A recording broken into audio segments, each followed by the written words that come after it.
Ciao ragazzi, bienvenue à Buonasera Calcio, l'émission qui donne son avis sur l'actualité du football européen tous les lundis soirs en direct sur Twitch. Vous pouvez aussi écouter Buonasera Calcio en podcast sur toutes les plateformes de streaming et revoir la vidéo sur ma chaîne YouTube. N'hésitez pas à donner votre avis en notant l'émission avec les 5 étoiles et le pouce. Bonne écoute! Bonsoir à tous, bienvenue dans Buonasera Calcio, bonsoir au JCRM, bonsoir Kifkoni, ça fait plaisir que vous soyez là. Ce soir, on va un petit peu passer encore une fois tous ensemble l'actualité du football européen en revue. Alors déjà, on sent un petit peu de rancœur au JCRM. Bonsoir à tous, sauf à Allegri et aux joueurs de Marseille. Donc, on a passé un mauvais week-end, on va dire, et même semaine. Et puis, Kifkoni salue le fan du PSG, si ma mémoire est bonne. Absolument, Kifkoni, c'est un fan du PSG et de Kylian Mbappé. Donc, c'était un soir particulier pour lui hier soir, je pense. Donc voilà. Ce soir, on va parler de quoi ? Alors, bien sûr, on peut parler de tout. On va peut-être parler d'Allegri pour commencer. Mais on va parler déjà de Arsenal, qui est bien supérieur à Manchester United, si on avait un doute. Ensuite, on va faire un petit peu le bilan des 7 années de Kylian Mbappé au Paris Saint-Germain. Et enfin, on va parler un peu des finales de Coupe d'Europe qui sont surprenantes. En tous les cas, à chaque fois, il y a quand même un invité surprise qui se glisse en finale. Donc voilà, même carrément. 2 invités surprises pour l'Europa League, je pense. Je pense pas qu'au début de la compétition, on se dise que la finale soit Atalanta-Bayer Leverkusen. Donc voilà. Au JCRM qui nous dit, j'ai une statistique incroyable sur United et City. Vas-y, c'est quoi ta stat ? Donc voilà. Après, on peut aussi, en attendant que au JCRM nous sorte la stat, on peut aussi parler un petit peu, comme tu parlais de bonsoir à tous, sauf à Allegri. Allegri, a priori, va s'en aller de la Juve. A priori, encore aujourd'hui, il y a eu des journalistes qui ont confirmé que c'était sûr que Allegri allait s'en aller. Donc c'est plutôt pas mal. D'ailleurs, ça peut être aussi le cas de Adrien Rabiot, qui va d'ici 3-4 jours, je crois, annoncer ce qu'il va faire, parce que pour l'instant, il n'a plus de contrat. Donc voilà. Alors, la stat d'OJCRM. United a perdu 14 matchs cette saison, et l'inverse, City, c'est 11 matchs perdus, mais en 3 saisons, effectivement. Et d'ailleurs, United a perdu 14 matchs pour la première fois de son histoire. Donc c'est quand même... Je pense que Ten Hag, il a un record de compète. C'est incroyable d'être le manager qui a perdu le plus avec Manchester United depuis la fin du 19e siècle. Donc c'est impressionnant. Bref. Je ne sais pas si la stat ne concerne que la Première Ligue ou l'ensemble du championnat d'Angleterre. Je ne sais plus. Mais si c'est la Première Ligue, bah, ça ferait déjà quand même plus de 30 ans que United n'a pas perdu 14 matchs. Donc ça fait déjà un beau score. Donc voilà. Après, si c'est presque 130 ans, alors là, jackpot, bingo, félicitations Ten Hag, là, ils rentrent, ils vont lui faire une statue. Mais dans les chiottes, en revanche. donc voilà. Ouais, United, bon, et City, effectivement, 11 matchs en 3 saisons, c'est fou. Effectivement, c'est complètement dingo.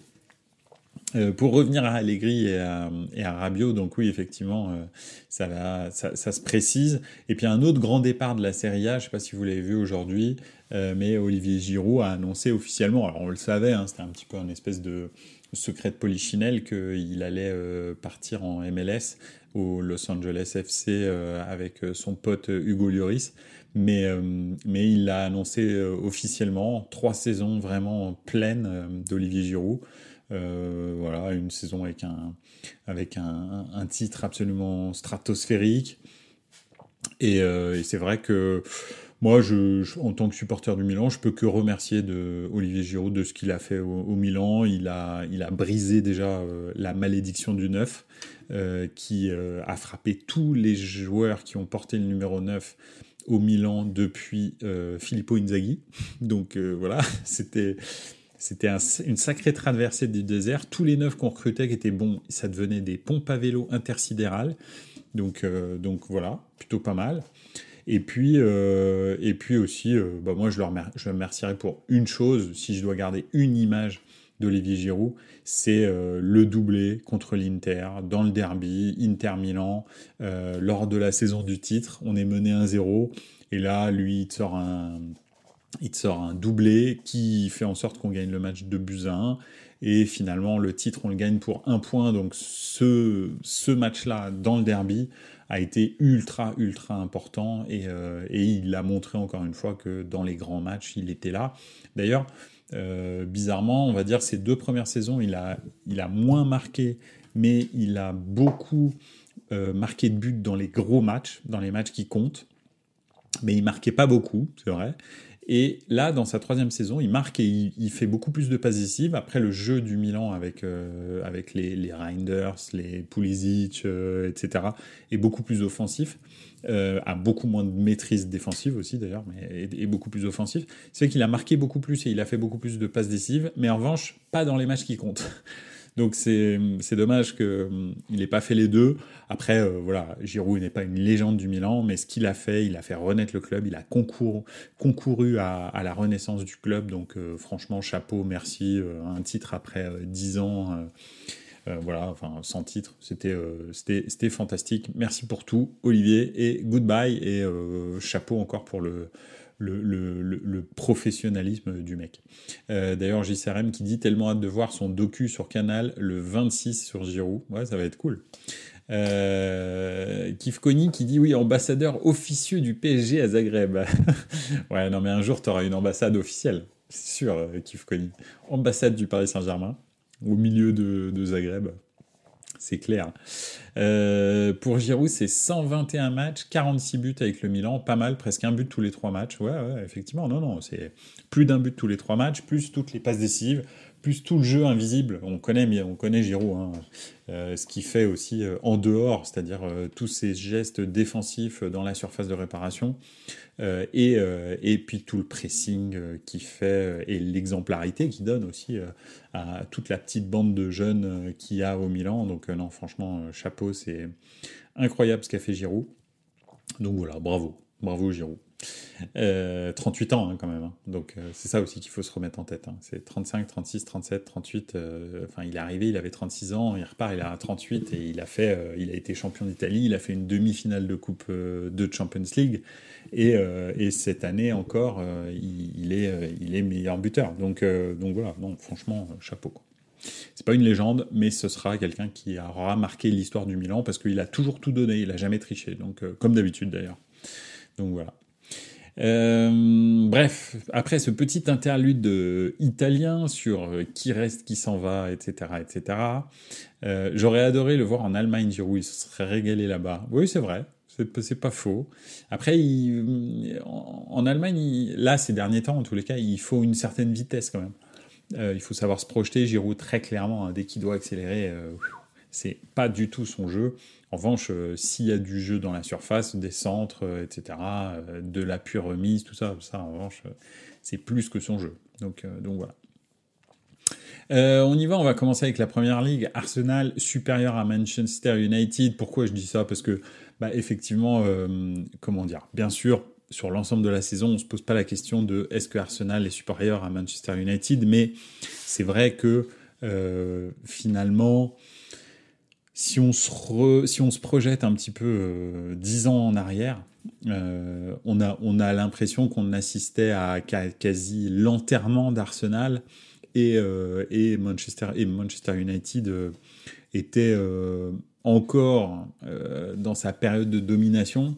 En tous les cas, c'était à la fin, parce que Sir Alex Ferguson part en 2012, mais c'est vrai qu'on restait sur cette ultra-domination de Manchester United et une décrépitude absolue d'Arsenal. 10 ans après, en fait, on est exactement à l'inverse, si ce n'est que Arsenal n'a pas encore concrétisé sa domination, et peut-être qu'elle le fera jamais, mais en tous les cas, très clairement, maintenant Arsenal joue le titre. Ça fait 2 années de suite que c'est le seul contender de Manchester City jusqu'au bout. Donc voilà, c'est déjà un pas absolument stratosphérique. Et Manchester United, ces 2-3 dernières saisons, nous a montré que dans les gros matchs, et particulièrement contre Arsenal, ils arrivaient encore des fois à s'imposer, alors que sur l'ensemble de la saison, ils étaient moins forts.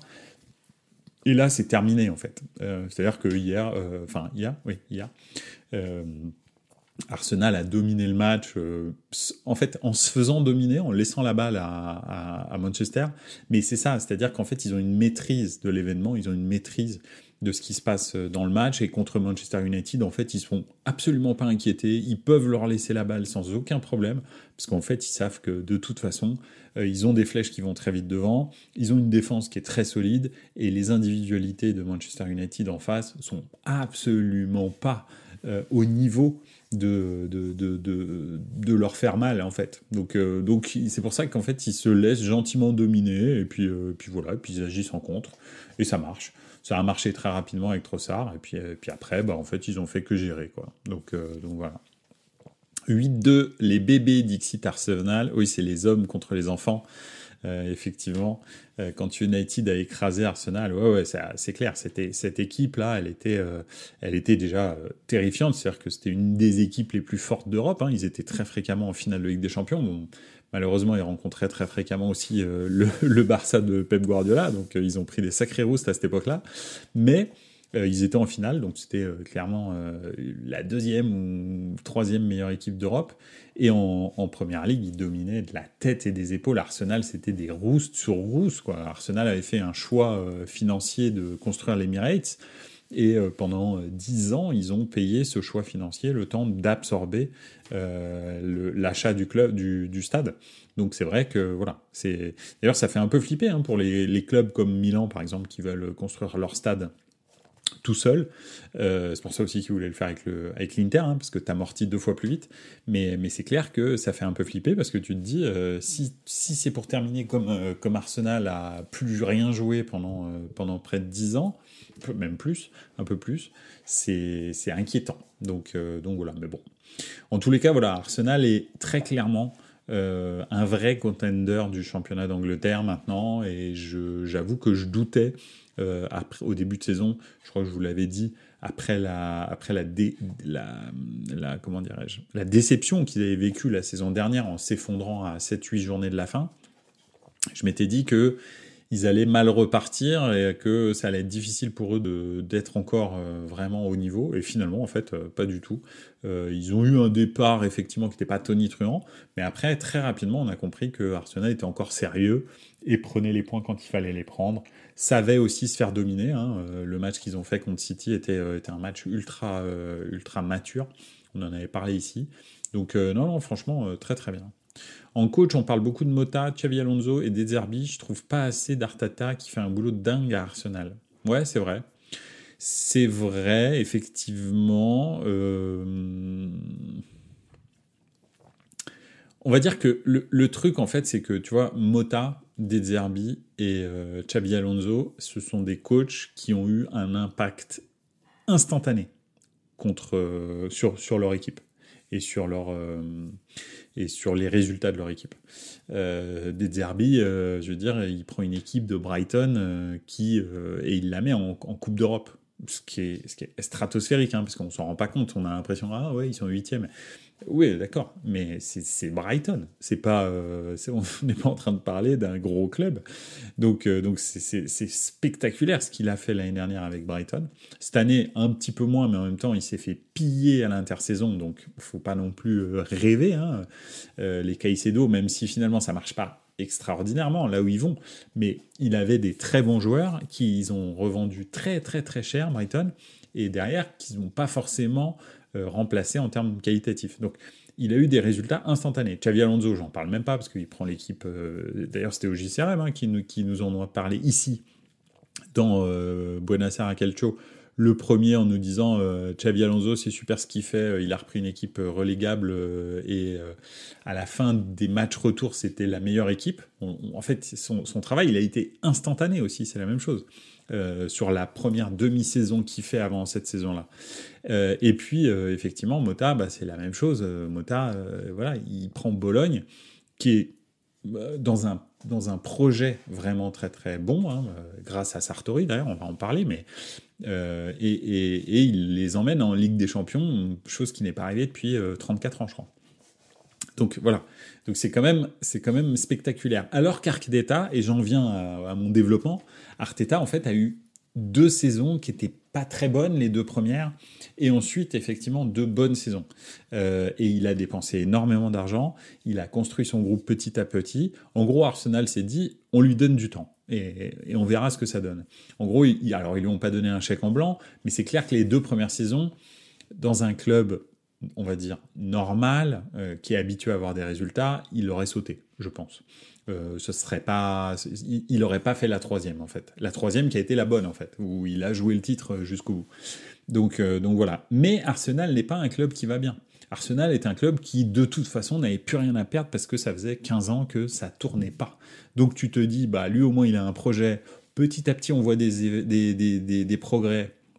Les gens commencent à revenir au stade, ils commencent à s'identifier aux joueurs et à l'entraîneur. Bon, bah, laissons-lui du temps. Et puis petit à petit, c'est vrai qu'ils ont fait des choix judicieux. Alors, je sais pas si c'est la cellule de recrutement ou si c'est lui en particulier ou en tous les cas son staff. Je pense que c'est un peu des deux. Ils ont construit petit à petit un groupe vraiment performant, mais je vous signale que, par exemple, il se débarrasse de Saliba parce qu'il ne veut pas le faire jouer, il le prête à Marseille, et puis finalement, la saison suivante, après la saison qu'il a fait à Marseille, il le récupère, il devient titulaire la saison dernière, et puis cette année, très clairement, c'est un des meilleurs défenseurs de Première Ligue. Donc, tu vois, il a fait aussi des choix au début qui étaient un peu bizarres, alors à moins qu'il sache, lui, dans sa tête, que l'envoyer à Marseille, c'est sûr que ça va le faire mûrir, etc. Mais moi, ce que j'avais entendu à l'époque, c'est il veut pas de Saliba, il veut le prêter pour le faire jouer, puis ensuite le vendre. Et puis finalement, il le vend pas, il le récupère.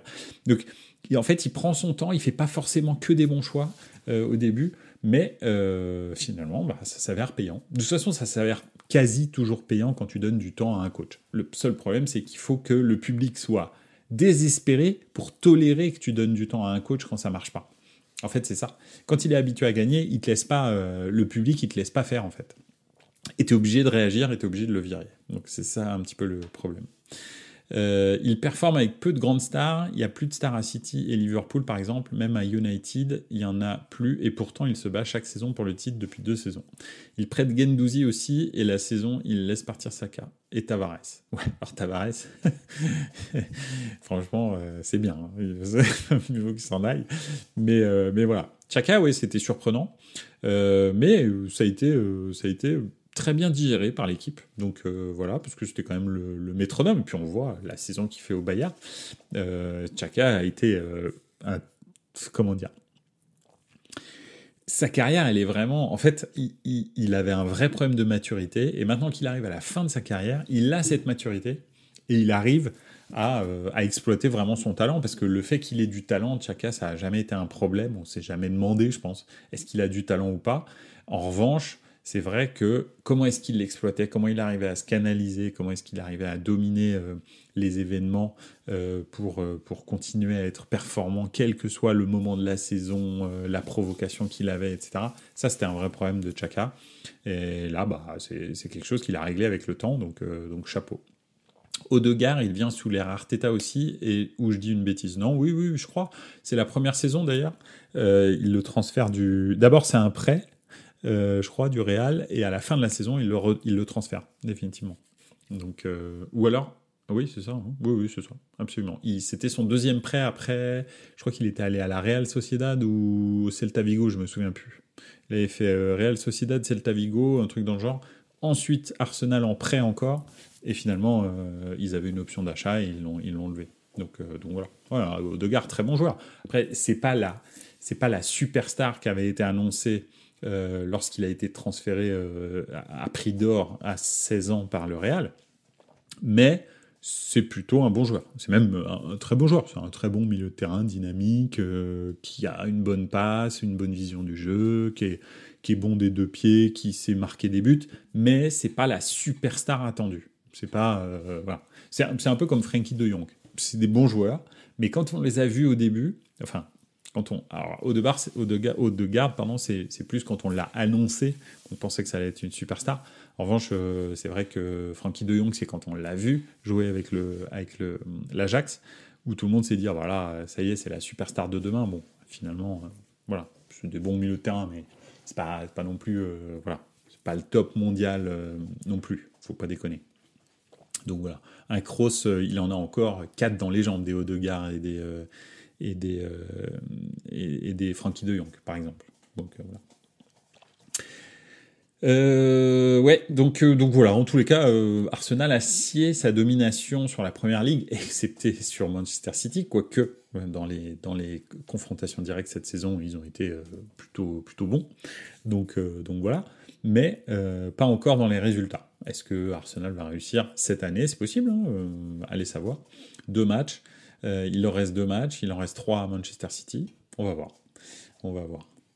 Mbappé, on va faire le bilan. Tiens, c'est très bien d'ailleurs que Kif Kony soit là.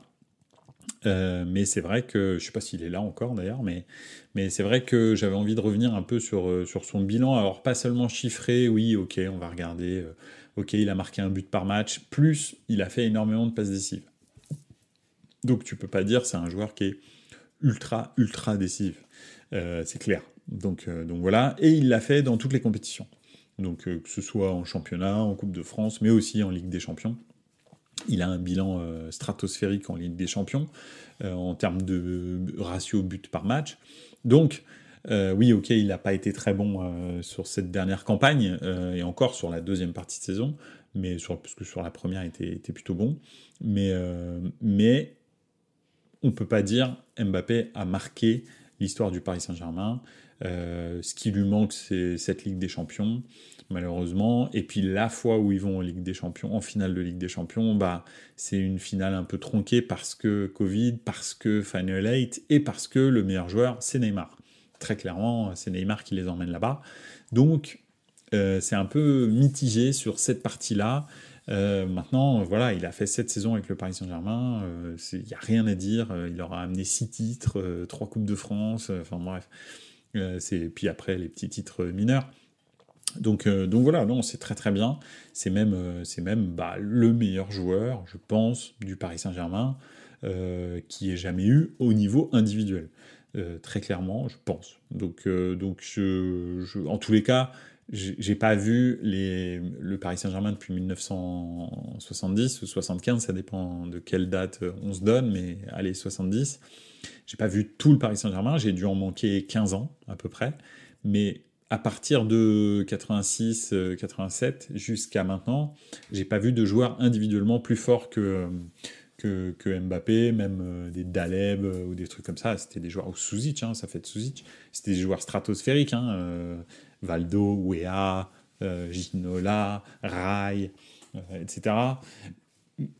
Voilà, je parle en termes chiffrés, individuellement, vraiment au-dessus de tout le monde. En revanche, très clairement, si je dois retenir un joueur du Paris Saint-Germain, et que je dois me dire, c'est une légende, c'est la légende du Paris Saint-Germain. Avant Kylian Mbappé, il y a Luis Fernandez qui me vient, il y a Rai qui me vient à l'esprit. Voilà, il y a même Bernard Lama qui me vient avant Kylian Mbappé. Alors, est-ce que c'est parce que j'ai vécu leurs épopées alors que j'étais jeune? Ça, c'est possible. Même si je suis toujours jeune, ça, il n'y a pas de doute. Mais effectivement, c'est possible.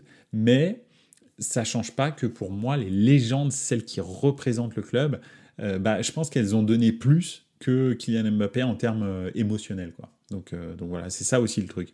C'est que Mbappé, il a donné des stats, mais le lien avec le public, le club, l'amour, la passion et tout, il a jamais su la transmettre parce que c'est pas son truc, c'est pas un reproche, c'est comme ça. Mais Rai, même s'il était discret, en fait, tu sentais l'amour du Paris Saint-Germain et tu le sens encore, même s'il travaille en face maintenant au Paris FC. Mais voilà. C'est quand même quelqu'un qui a porté très très haut les couleurs et la classe du Paris Saint-Germain. Rai, c'était vraiment la classe, quoi, et c'était un super représentant pour le club. Donc voilà. La fin des joueurs qui ont marqué le PSG ces dernières années et leur sortie, Kelkata, Thiago Silva, Cavani, Di Maria, Mbappé, absolument, c'est... de toute façon, le gros point noir, alors j'allais dire cancer, mais il faut peut-être pas abuser quand même, mais le gros écueil à tout ça, c'est Nasser El Khelaifi, en fait. Hein. Là, il s'est pris la tête apparemment avec Mbappé parce que Mbappé ne l'aurait pas cité dans son truc. Mais en fait, si tu dois citer Nasser El Khelaifi dans l'histoire du Paris Saint-Germain de QSI, il n'y a pas grand-chose de positif. Il y a quasi même que du négatif. Donc en fait, il est gentil, Nasser, mais s'il pense que ce qui marche bien au Paris Saint-Germain, c'est grâce à lui, bah, j'ai le désagrément de lui dire que non, c'est pas le cas. Qu'en revanche, avec les moyens qu'ils ont, si ça se passe mal dans certains cas, c'est à cause de lui. Oui, ça, il n'y a pas de souci, effectivement. Ce qui se passe bien, bah, c'est à cause de la puissance financière du Paris Saint-Germain, et ça, c'est pas Nasser El Khelaifi. Hein. Lui, c'est un joueur de tennis à la base, hein, donc voilà. Donc ouais, c'est... Bref. Perso, je le mets derrière Zlatan pour moi, Mbappé. Ouais, non, quand même. Enfin, à chacun son avis, et je respecte, mais Zlatan, voilà, Mbappé, je pense qu'il a marqué plus le club. Déjà, il est resté plus longtemps, il a marqué plus de buts, il a fait plus de passes décisives, il a été plus décisif dans les gros matchs. Et ça, c'est quand même quelque chose. J'adore mon Zlatan, hein, vous le savez, mais Zlatan, dès que l'altitude se monte un petit peu, il n'y a plus personne. Et au Paris Saint-Germain, il n'y a pas un gros match dans lequel il a existé. Pas un. Je parle de Ligue des Champions, bien sûr, hein, pas des matchs contre Marseille. Hein. Donc voilà. Nax Bandit, ouais, je suis tout à fait d'accord avec toi, Kif Kony. JC Blanc était le pilier du PSG, bah bien sûr, absolument. D'ailleurs, devine, Manchester United a recruté Jean-Claude Blanc et ils ont commencé à structurer. Après l'arrivée de Radcliffe, là ils sont en train de Radcliffe, il n'y a pas de T à la fin, là ils sont en train de restructurer les bases du club et le fait qu'il ait recruté Blanc, je me dis, bah, en fait, d'ici 2-3 ans, Manchester United, c'est reparti. Alors, peut-être pas à gagner des titres, mais en tous les cas, plus être la risée de la Première Ligue. Donc voilà, et être compétitif, être constamment dans les places en Ligue des Champions, etc. Tu verras. Lui, c'est un gars, il sait ce qu'il fait en fait. C'est simple, c'est pas compliqué. Contrairement à Nak, cette espèce de bolos intersidéral. Enfin bref. Donc, mais bon. Voilà. Le problème, c'est que quand tu es Qatari et que tu veux un Qatari à la tête du club, bah, je pense qu'il y a un problème de représentativité du Qatar. Le Qatar est un tout petit pays en termes d'habitants hein, et de nationalité qatarienne. Donc c'est vrai que si tu veux un Qatari c'est compliqué en fait. Il n'y en a pas 100 000 et c'est très compliqué pour eux en tous les cas, et ce que je respecte, hein, je respecte tout à fait, de mettre quelqu'un d'une autre nationalité à la tête de leur club. Ils veulent une représentativité qatarienne. Moi, je respecte, mais franchement, essayez de chercher, faites les fonds de tiroir, mais il y a quelqu'un d'autre au Qatar qui est compétent pour gérer un club de foot quand même. Faut pas déconner. Il n'y a pas que Nasser El Khelaifi, c'est pas possible. Je sais pas. Je suis sûr qu'il y a des gens compétents au Qatar. Hein. J'en suis sûr, même s'ils sont pas beaucoup, sur 200 000 personnes ou 500 000, je sais pas combien ils sont. Tu peux quand même trouver un mec qui sait gérer un club de foot. Un peu plus avec les moyens qu'ils ont, ils sont tous à Harvard ou à Yale. Donc bon, il y a un moment. Bref. Oui, Zlatan supérieur à Mbappé largement, dit Kif Kony. Bah écoutez, alors moi je suis pas supporter du Paris Saint-Germain, mais j'avoue que j'ai un avis divergent, mais je respecte. Kif Kony qui dit il a rebâti la Juve, absolument, après Calciopoli. Le PSG, puis maintenant Man U, pas assez de temps à Nice malheureusement. Oui. Oui, absolument. Et puis, bah, Radcliffe, tu vois, il avait une priorité, je pense. C'était plus Manchester que Nice, en fait. Kif Kony, Zlatan, il a permis de mettre le PSG sur la carte de l'Europe. Au PSG, il y a clairement eu un avant et un après. Ah oui, non, mais ça c'est clair. Je suis d'accord avec vous là-dessus, sur l'image qu'il a renvoyée, c'est clair, mais aucun amour du Paris Saint-Germain. Il l'a toujours clamé haut et fort, d'accord ? Donc ça c'est quand même compliqué de se dire, je vais mettre quelqu'un, légende du club que je supporte, qui n'a jamais aimé mon club, qui était là, tu sais pas pourquoi, en fait. Enfin, si, on sait pourquoi. Pour l'argent, d'ailleurs, il l'a expliqué. Hein, il a dit, je voulais pas partir de Milan. J'ai donné des clauses qui étaient infaisables et ils ont tout accepté. Donc, j'étais obligé d'y aller. C'est simple. Donc, quand déjà ça commence comme ça, qu'ensuite il te dit que, en gros, le club sans Zlatan n'existe pas, que ceci, que cela, même si c'est un personnage, il y a un moment donné, il n'aurait jamais dit ça à l'Inter, à la Juve, à Milan, au Barça ou un truc comme ça. Il a eu des déclarations, mais jamais style Zlatan est plus grand que le Paris Saint-Germain. Ça n'existe pas, ça. Tu dis pas un truc comme ça. En tous les cas, tu le mets pas dans tes légendes, un gars comme ça. Mais bon, bref. Après, voilà, c'est perso. Ça ne change pas qu'effectivement, en termes de visibilité, Zlatan, il a très clairement mis le spot sur Paris et le club a commencé à réexister, parce qu'il existait dans les années 90, à réexister à ce moment-là, carrément. Donc voilà. Puis pour le PSG, marque mondiale, c'est surtout l'arrivée de Neymar qui les a placés tout là-haut. Oui, c'est pas faux. Ça a aidé aussi, ouais. Je me demande d'ailleurs quel est le club de cœur de Zlatan. Il a fait tellement de clubs différents. Bah, je suis désolé, hein, mais c'est nous. Hein. Il l'a dit, c'est la maison. D'ailleurs, là, tu vois, il est directeur, il est directeur sportif, enfin, bon, pas sportif, mais on va dire technique, manager général au Milan. Il est revenu à Milan. Il l'a dit plusieurs fois que c'était le seul club dans lequel il se sentait comme à la maison. Voilà. Désolé, c'est comme ça. C'est nous. On n'y peut rien. Donc voilà. Et d'ailleurs, même pas Bromby, là où il était formé, parce qu'en fait, il a acheté, il a investi de l'argent dans un des clubs, je ne sais pas s'il est vraiment,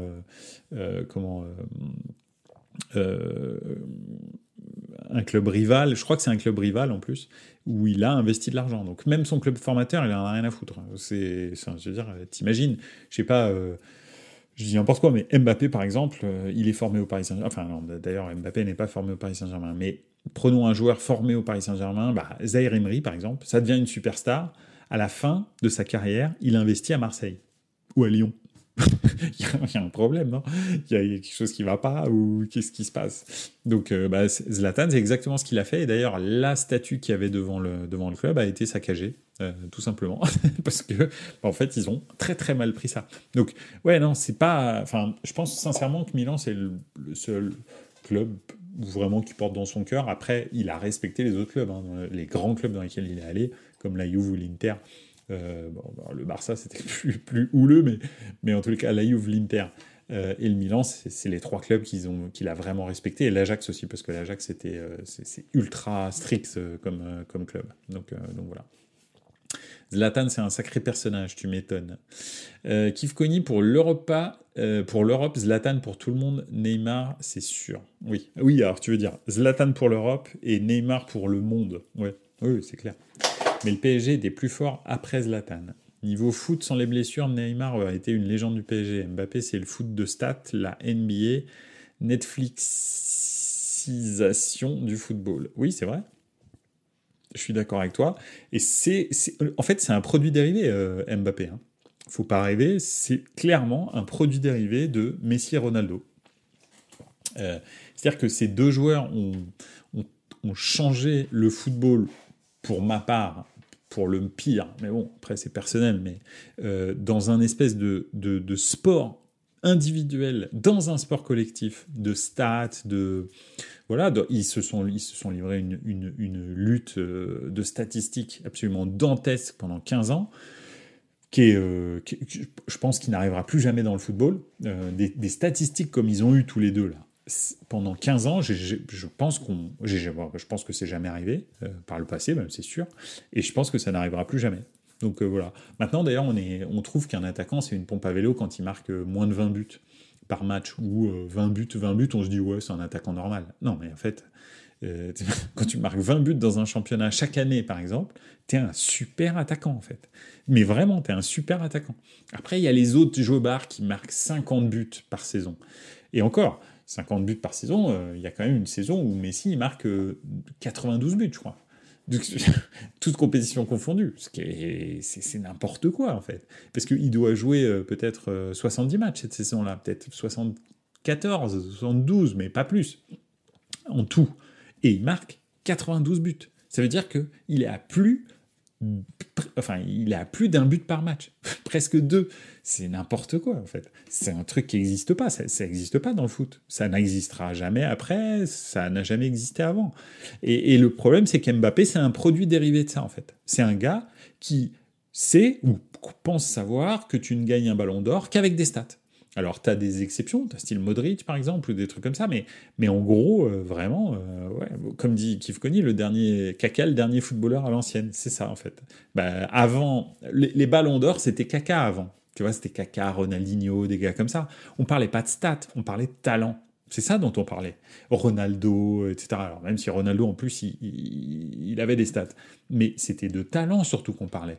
On se disait, c'est qui le plus talentueux, en fait, tu vois. Ou alors de titres. Style Michael Owen, par exemple, quand il gagne 5 titres dans la saison, à la fin, donc style Coupe Europa League, Coupe de la Ligue, Coupe d'Angleterre, Community Shield, bref, il gagne tout ce que tu peux gagner, Super Coupe d'Europe, etc.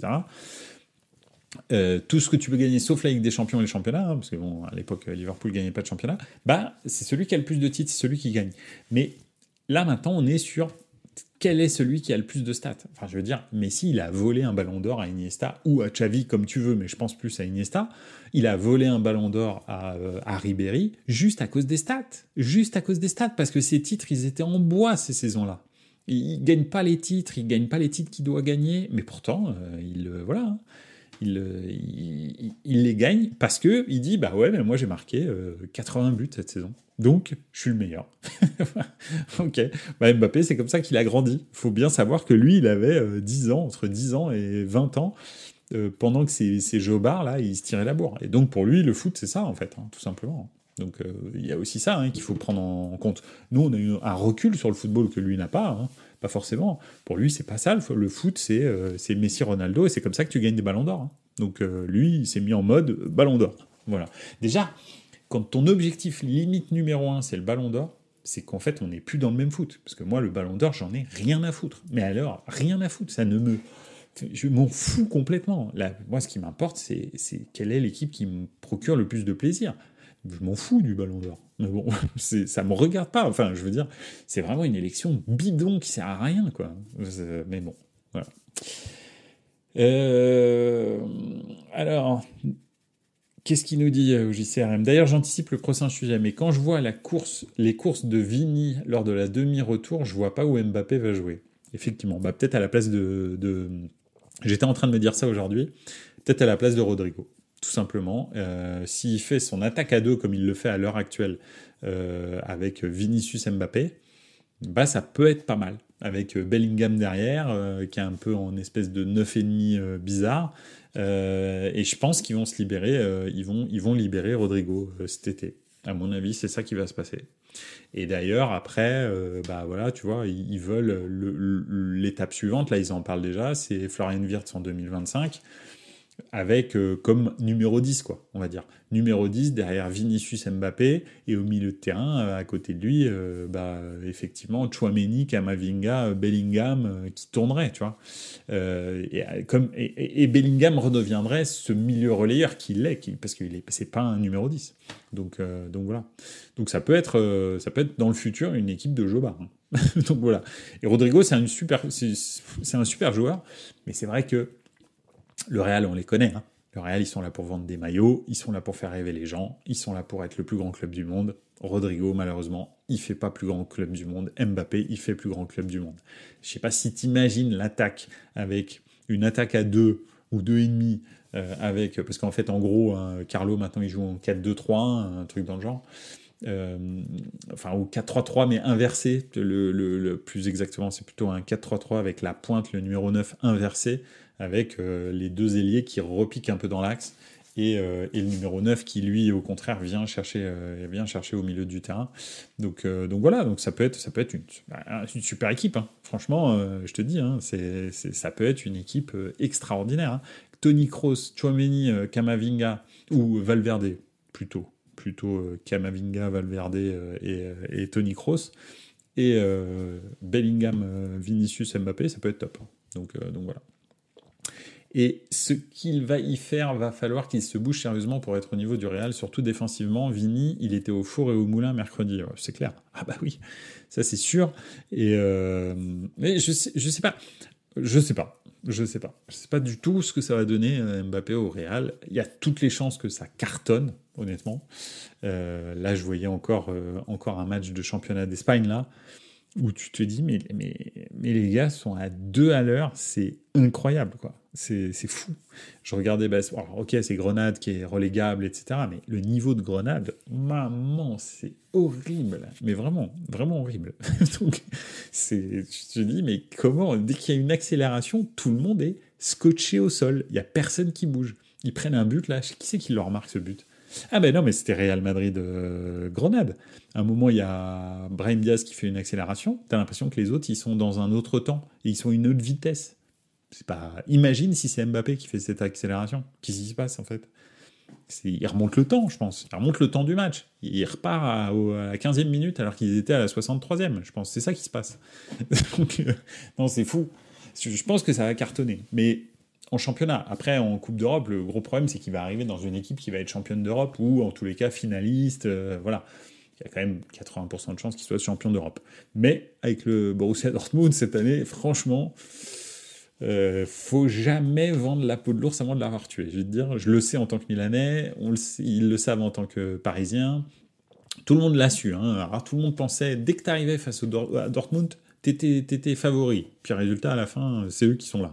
Hein. Donc on verra.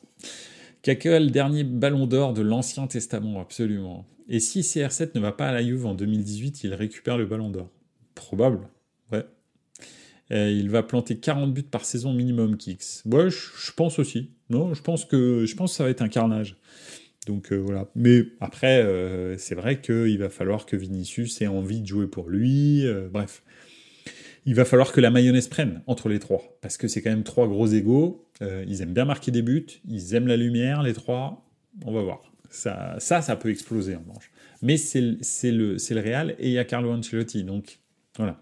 Normalement, c'est quand même quelqu'un qui arrive à canaliser ce type d'ego. Donc voilà. Pour moi, Kix au Real, ça va faire un flop, je pense, dit au JCRM. Écoute, on en reparle à peu près au même moment, l'année prochaine, en 2025, pour se dire si Mbappé, c'est un flop ou pas, carrément. En tous les cas, voilà. Bon, le bilan d'Mbappé est quand même pas mal. Faut pas déconner, c'est un super bilan au Paris Saint-Germain, mais pas émotionnel. C'est un bilan chiffré, qui est extraordinaire, mais un bilan émotionnel qui est mitigé, ce qui fait en sorte que, effectivement, il est dans l'histoire du Paris Saint-Germain, mais c'est pas la légende ultime du Paris Saint-Germain. Pour moi, c'est rail. Et à égalité, Luis Fernandez. Après, c'est personnel. Hein. Voilà. C'est ma façon de voir les choses. Allez, on va terminer par les finales. Les finales surprenantes, justement, là on en parlait, tu as tout à fait raison, on a un petit peu spoilé, mais c'est clair que le Real est ultra favori de cette finale. Ils en sont sortis encore, hein. Franchement, ils ont eu chaud contre le Bayern. Il y a un moment donné, je me suis dit, ça passe pas tout le temps. Et en fait, c'est passé avec Rossellou. Ce club est extraordinaire, en ce sens que il a quelque chose de magique, parce que intrinsèquement, les joueurs sont pas meilleurs. Franchement, alors oui, ils ont une star hors norme qui est Vinicius, ça, il n'y a pas photo. Ils ont un milieu de terrain qui est hors norme, qui est Toni Kroos. Et puis après, ils ont des bons joueurs autour. Mais tu vas pas me dire qu'ils sont à ce point-là supérieurs aux autres. C'est pas, enfin, tu vois, je veux dire, même, tu vois, en face de Manchester City, ils étaient inférieurs quasi partout. Vinicius, ok, est un super joueur, mais en face, des joueurs comme Vinicius, des Bernardo Silva, des je sais pas, même Grealish, bon, non, rien à voir avec Vinicius, mais tu vois, Bernardo Silva, ou même Kevin De Bruyne, est-ce que c'est pas du niveau de Vinicius, tu vois? Kevin De Bruyne, est-ce que c'est pas du niveau de Toni Kroos, voire même peut-être un petit peu au-dessus? Et Bernardo Silva, est-ce que c'est pas du niveau de Vinicius? Dans un autre style, mais tout aussi provocateur. Bah si, je pense. Et pourtant, il gagne. À la fin, il gagne tout le temps. Et tu sais pas pourquoi, parce qu'il n'y a pas de... C'est magique, en fait. En fait, le truc, c'est que c'est limite de la physique quantique avec le Real. C'est-à-dire qu'ils sont persuadés en leur... Mais vraiment, c'est dans leur chair, leur cœur le plus profond d'eux-mêmes, qu'ils sont les meilleurs et qu'ils vont gagner. Parce qu'ils sont le Real, en fait. Quand tu mets cette tunique blanche, je pense qu'il y a quelque chose qui se passe. Et quand en plus elle est portée par quelqu'un qui transmet à ce point-là de la sérénité comme Carlo Ancelotti, quand elle est appuyée par un président qui a cette expérience qui est Florentino Pérez et qui fait vivre la légende du club tous les jours. Je pense que quand tu le croises, le mec te transmet le fait que tu es dans le plus grand club du monde, en fait. Tu es le meilleur. Tu es là parce que tu es le meilleur. Et il y a un moment donné, en fait, ça agit sur la réalité. Rossellou, qu'est-ce qu'il fait là, en fait, Rossellou? Il fait quoi ici? Il fait... Même Brahim Diaz, il est devenu, franchement, quasi 2 fois plus fort que ce qu'il était à Milan en arrivant au Real. Même Bellingham, c'était un bon milieu de terrain à Dortmund, mais c'était quand même pas... je veux dire, tu te disais pas que c'était Zidane, quoi. Le mec arrive, il marque 20 buts en une demi-saison. Enfin, c'est stratosphérique. Les gars, en fait, sont... Je te dis, c'est de la physique quantique. Ils influencent la réalité, en fait. Et c'est pas possible autrement. Il y a un truc qui se passe. Il y a quelque chose de magique au Real. Et ça, franchement, bravo au club pour ça. Félicitations, vous êtes le plus grand club du monde, il n'y a rien à dire, et c'est pourtant le 2e plus grand club du monde qui vous le dit, en tous les cas un supporter du 2e plus grand club du monde qui vous le dit, c'est très clairement, ils sont injouables, et si tu dois les vaincre, en fait, il faut jamais leur laisser une chance. Si le Bayern, à cette minute-là, à la 87e, il menait 3-0, on n'aurait pas discuté, c'était fini. Mais il mène que 1-0. Ça, c'est un gros problème. Comme en 2022, quand ils gagnent la Ligue des Champions. En fait, ils ont plein d'occasions de se faire sortir. Les mecs marquent pas les buts et à chaque fois, le Real les tue derrière. En fait, lui, le Real, faut jamais lui laisser passer rien du tout. Donc, c'est simple. Tu dois transformer toutes tes occasions pour pouvoir passer. C'est simple. Si t'en rates une ou deux, t'es mort. C'est fini, c'est déjà fini en fait. C'est mort. Que tu vois, Manchester City, c'est pas une ou deux, c'est 15 qu'ils ont raté sur l'ensemble des 2 matchs. Et ils sont morts. Ils sont morts dans le film. Donc voilà. Et c'est la même chose pour le Bayern. Le Bayern, son match retour est extraordinaire. Le match du Bayern est vraiment très très bon. Et même le match aller est bon, en fait. Le 2-2, bah ouais, faire 2-2 contre le Real, ok, c'est à domicile, mais c'est pas... Sans les buts à l'extérieur, maintenant, faire 2-2, t'en fous un peu, en fait. Donc voilà, tu vas là-bas à 0-0, en fait. Et le match qu'ils ont fait, franchement, il était super. Donc oui, ils ont été un peu dominés, etc. Mais c'était de la maîtrise, c'était bien vu, ils n'ont pas eu beaucoup d'occasions. Mais le problème, c'est qu'ils en ont raté une ou deux. Et celle-là, fallait pas les rater. donc voilà.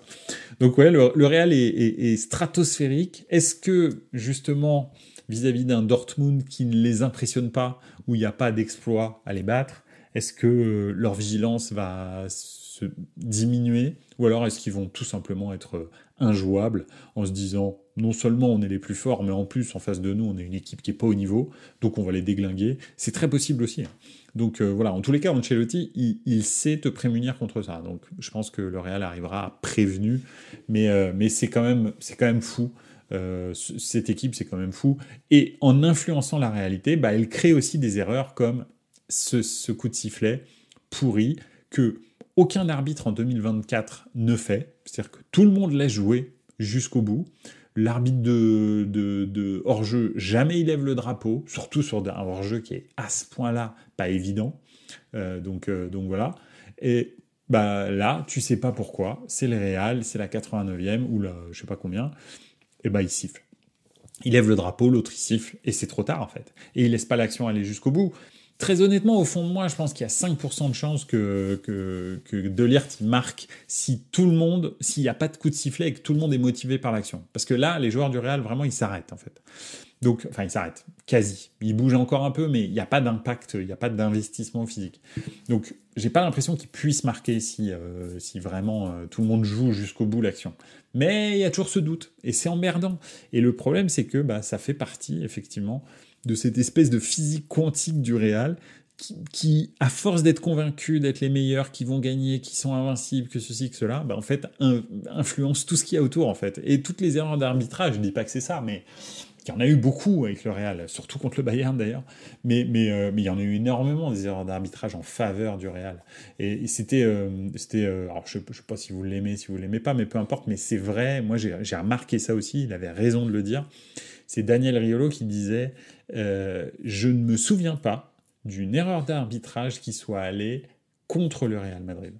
C'est, on va dire, si on prend depuis 2010. Si on prend depuis 2010, une erreur d'arbitrage qui va contre le Real, tu te souviens pas. C'est vrai, hein. Moi, c'est jamais arrivé. je me dis, alors je parle en Ligue des Champions, attention, hein, peut-être en championnat contre le Barça avec Negreira, tout ça, ça c'est possible. Mais en revanche, en Ligue des Champions, une erreur qui va contre le Real, c'est rarissime en fait. Enfin moi, en tous les cas, j'ai pas souvenir. Donc ça fait partie de la grandeur du club. C'est-à-dire qu'il y a un moment donné où en fait ce club influence parce que c'est le plus grand club du monde et que tu le veuilles ou non, quand tu es arbitre, en fait, il y a un moment, tu as du mal à siffler contre eux, ou des fois, tu vas siffler des trucs pour eux que tu n'aurais peut-être pas sifflé si c'était un autre club. Donc voilà, c'est un peu bizarre. Dortmund a maîtrisé son plan contre le PSG, ils n'ont pas commis d'erreur et pendant 180 minutes. C'est fou la discipline sur un match, tout est possible. Il faut que le Real recroise régulièrement le chemin de l'OL pour redevenir le Real de 2003-2009. Ouais.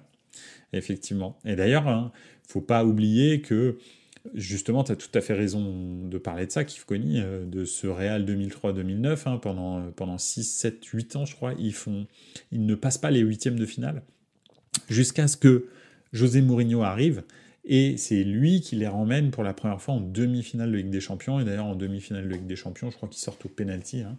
Donc voilà, ils auraient déjà pu peut-être aller en finale avec José Mourinho, et c'est Mourinho hein, qui crée cette espèce qui recrée la dynamique du Real. Hein. Moi, on a beau m'expliquer tout ce qu'on veut sur le passif de Mourinho, son jeu, etc., mais le Mourinho du Real, c'est lui qui a façonné le Real Madrid des années 2010 et qui a redonné cet esprit vainqueur au Real qu'on voit encore maintenant. Donc voilà, mais après, ce n'est que mon avis, mais c'est clair que c'est lui qui a tout reconstruit, parce que le Real n'y arrivait plus du tout. C'était le Barça, vraiment très clairement, le club dominant en Espagne. Et même en Espagne, il a réussi à inverser les choses, hein, parce qu'il a gagné un championnat en marquant le plus de points contre le grand Barça de Guardiola. Donc franchement, c'est incroyable ce qu'il a fait avec ce Real-là. Hein. Donc non, franchement, faut pas oublier. Faut pas oublier, même si ça terminait un petit peu en autre boudin, parce qu'il allait trop loin dans son duel avec le Barça, ça l'a fait un peu péter les plombs, mais ça change pas qu'il a recréé une équipe en entier. Tous les recrutements de 2009, c'est lui, hein. Enfin c'est lui. Oui, c'est lui, entre autres, les Ronaldo, Benzema, etc. Tous les joueurs qui vont... Quand il recrute Modric, il leur dit « laissez-lui du temps », il dit aux supporters du Real « laissez-lui du temps et vous verrez, vous allez tomber amoureux de lui ». Alors que tout le monde le siffle, tout le monde le trouve mauvais pendant sa première saison, Modric. Et lui, il le défend en leur disant « non mais en fait, vous vous rendez pas compte à quel point il est fort, vous allez tomber amoureux de lui ». Résultat, voilà, c'est Modric, quoi. Il a un ballon d'or au Real, tu vois. Donc voilà, donc Mourinho, chapeau, monsieur Mourinho, c'est vous qui avez remis le Real sur les rails. Donc bravo. Il faut que ouais, mais en tous les cas, voilà. C'est peut-être la seule décision, là, j'y repensais, la seule décision, mais litigieuse, on va dire. C'est, tu sais, ce but de l'Ajax qui les élimine en 2019, je crois, ou 2020. Je crois que c'est en 2020. Avec cette balle dont on ne sait pas si elle est sortie ou pas, et comme ils n'arrivent pas à voir à la VAR, ils considèrent qu'elle n'est pas sortie, et le but est validé, et ça sort le Real de la compète. C'est peut-être la seule décision un peu litigieuse qui va pas dans le sens du Real, dont je me souviens de ces 15 dernières années.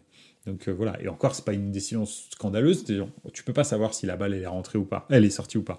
Donc tu considères qu'elle n'est pas sortie, tu peux pas prouver qu'elle est sortie, donc tu considères qu'elle n'est pas sortie, et puis il y a but, quoi. Puis voilà. Donc voilà, bref.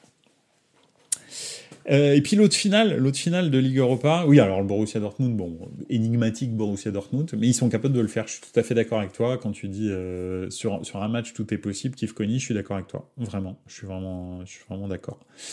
C'est vrai que tout est possible.